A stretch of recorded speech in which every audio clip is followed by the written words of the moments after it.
Bismillahirrahmanirrahim. Tak teruskan. Ketika Nabi mau kabundut, dia udah susah. Itu dibuka jendela. Itu Nabi masih di dalam buka jendela. Ketika melihat orang sholat itu langsung sehat. Ternyata ketika beliau sakit, orang semua di masjid tetap sholat. Masyhur kenangannya Aisyah, kenangan Sayyidah Fatimah. Fastana rawajur wasur rawajur. Nabi bandel sahabat sholat semua nangis pol. Ternyata aku sukses jadi Nabi waktu sholat. Semua nangis pol. Padahal beliau sakit. Sudah usi barok, sudah pakai belenggu, sudah di kepalanya sudah diasbu, sudah dimaksud, Akhirnya apa? Nabi minta, "Cong aku gandeng, ben iso sholat." Terus dipapa itu Sayyidina Ali bin Fadl itu saudaranya Abdul bin Abbas, Fadl bin Abbas. Nabi yuhada bin Rajul ini dipapa Fadl bin Ali. Kemudian ikut sholat, ikut jamaah masyhur. Terus akhirnya Abu Bakar mundur, kemudian Nabi ngimam. Lagi-lagi Nabi bunganya itu krono sholat. Jadi semua kenangannya sahabat itu ya sholat. Karena begitu spesialnya sholat. Ini era sahabat ya, orang-orang yang rasa ini. Karena begitu spesialnya sholat, ketika Rasulullah wafat, intaqala ila rafiqil a'la. Ini dengerin betul ya, Pak. Paling tidak kita pernah punya pikiran kayak orang waras. Jadi kesuwan kayak berpikir orang waras, ini tak tobat. Kemudian ketika Nabi wafat, intaqala ila rafiqil a'la. Apa komentar para sahabat? Siapa khalifahnya Rasulullah? Ya orang yang disuruh Nabi sholat. Kata alasan mereka, jabatan negara itu sepele. Wong sholat sepenting itu saja. Abu Bakar sing kon dadi imam. Saya ulang lagi cara berpikir sahabat. Jabatan presiden, jabatan khalifah itu cemen. Wong urusan dunia wae. Wong urusan sepenting sholat wae sing sowan pangeran dikongkon mimpin Abu Bakar. Apa meneh dirimo urusan dunia ya Abu Bakar. Itu ukurannya kelayakan jadi pemimpin itu juga sholat gitu Pak. Paham ya? Mulanya ada kontestasi imam, tapi gak tapi kus akal-akalan zaman modern itu akal-akalan ini cerita. Mulanya tak kau itu zaman sahabat terus akiasno.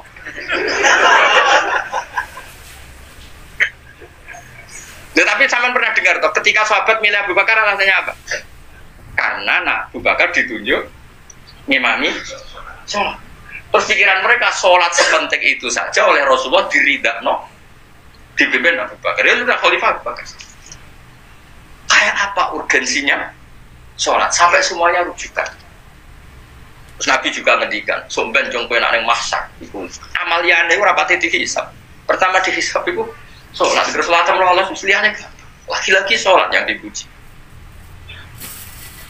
Tapi sekarang orang Islam modern ini koyo LSM.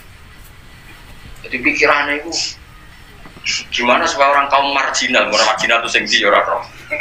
Supaya ke tengah. Berarti kayak pemain bal, itu rumus-rumusnya kok pemain bal. Orang yang termarginalkan supaya di tengah. Orang-orang miskin itu bisa dibasmi. Oleh basmi piye malaikat Mikael ora kepengin rezekine ngentekno.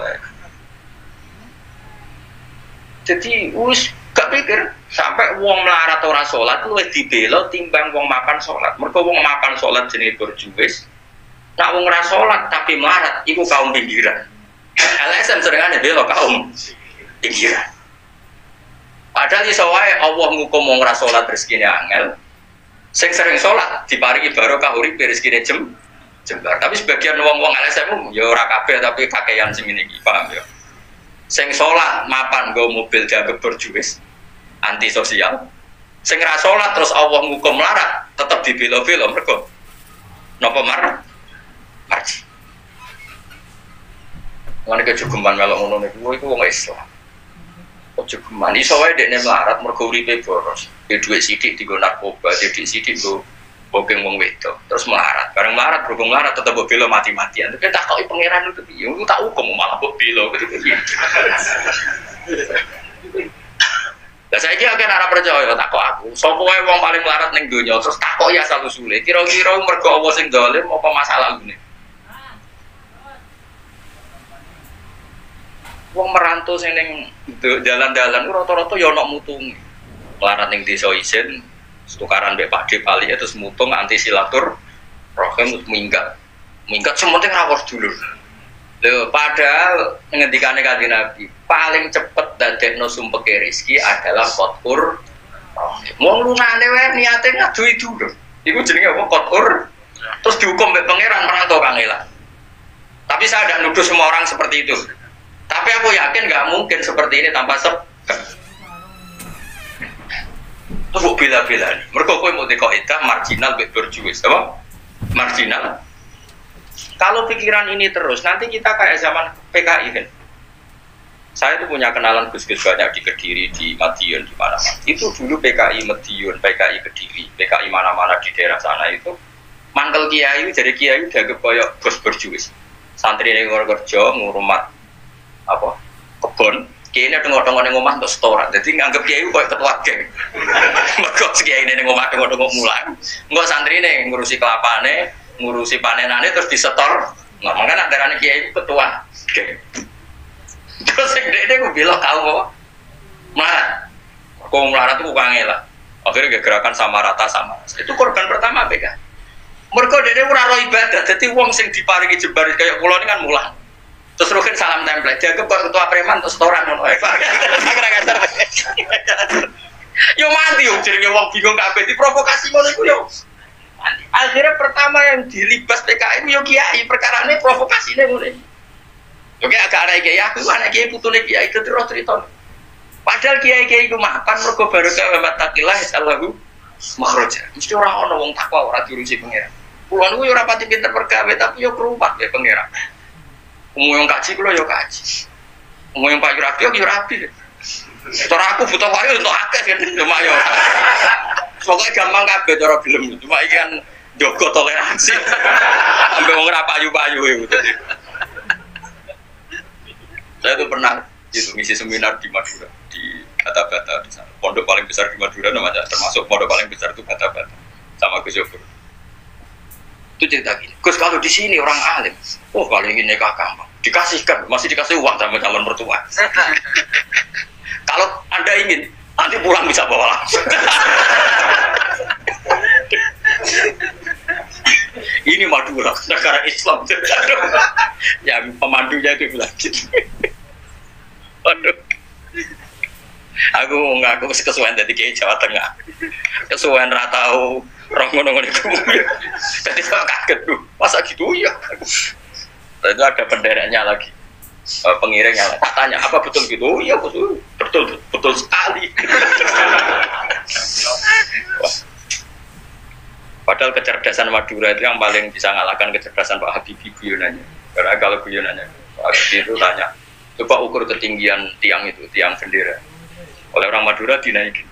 Ditanya, kenapa tidak kamu copot? Itu kan tiangnya kan copotan. Kenapa tidak kamu copot ukur di bawah? Oh namanya agak ketinggian Pak.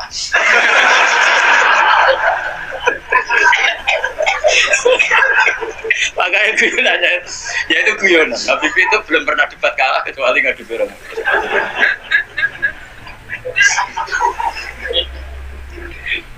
Tapi di sana juga gitu guyonan. Tapi memang orang Madura itu nak guyon. Orang Madura tak tanya, memang guyonannya guyon. Memang Madura cerdas-cerdas. Jadi wong sekarang iso bayang loh. Aku pikir gue beda memang. Perasaan saya di sana itu kayak di Thailand karena pulaunya terpisah terus bahasanya beda. Jadi kalau orang Madura ngomong sama orang Madura kayak ada di Indonesia juga. Kayak di Thailand. Dan ini cerita supaya kamu tahu. Jadi berkah betul ya di Indonesia itu lama itu ada Madura, ada Sumatera, ada Banjar. Kalau orang Banjar lebih hebat lagi. Orang Banjar itu di mana-mana pakai bahasa Banjar. Sama seperti orang Madura, di mana-mana orang pakai Madura. Dan orang Banjar kenapa saya bilang lebih? Karena memang sebuah Banjar karena Madura itu induknya kan Syekhona Khalil. Ya tentu yang kita tahu yang modern. Banjar itu punya indukan namanya Syekh Arsad, siapa? Syekh Arsad bin Abdi Somad. Syekhona Khalil itu ngaji sama Syekh Nawawi Banten. Padahal Syekh Nawawi Banten masih ngaji sama Syekh Arsad bin Abdi Somad teman Banjar. Itu uniknya orang Banjar itu. Meskipun hidup di mana-mana pakai bahasa Banjar. Termasuk kiainya siapa yang di Kholi besar di Banjar itu? Siapa itu? Di mana? Ustadz Zainil itu. Enggak ke kampungnya apa? Ijen. Sekumpul ya. Itu ngajinya di Bangil. Kamu kira ngajinya di mana? Ngajinya di Mbah Zaini itu ngajinya di Bangil. Tapi jangan kira sama orang Jawa enggak, sama orang Banjar. Ngajinya dipanggil dan kiainya ya orang Banjar, tapi beliau orang Banjar. Mucalnya pakai bahasa Banjar. Sehingga orang Banjar nggak bisa ngaji sama kiai itu karena ini bahasa apa?